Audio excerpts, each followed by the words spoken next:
Hola, ¿qué tal a todos? Espero que se encuentren muy bien, que todo vaya perfecto. Para los que no me conocen, yo me llamo Miguel Ángel Guerrero y este obviamente es mi canal Ángel PC Tutoriales.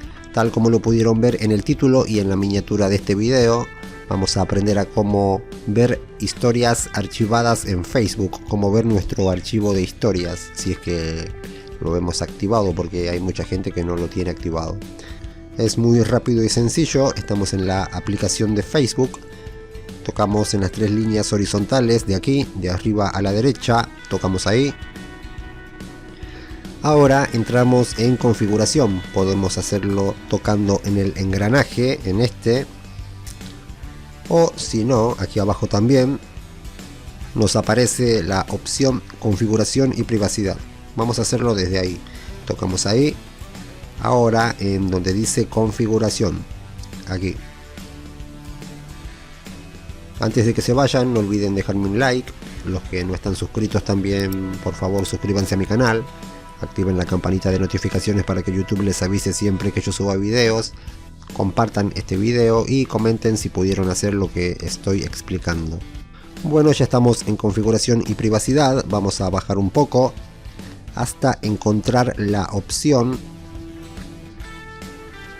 Tu actividad. En tu actividad vamos a entrar en registro de actividad, la primera.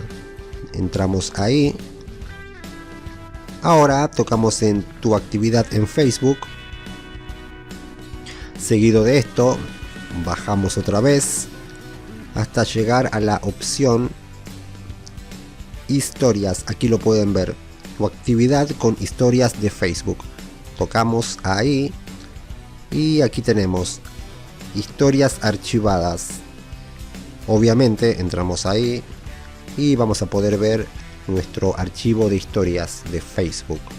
Si queremos, marcamos las casillas y podemos enviarlas a la papelera, o si no, desmarcamos, tocamos en los tres puntos de alguna historia, podemos ver la historia o eliminarla. Eso es todo lo que tienen que hacer. Espero que les haya servido el video. No olviden suscribirse, activar la campanita, comentar, compartir y todo lo demás. Cuídense mucho, pórtense bien y hasta la próxima. Chao.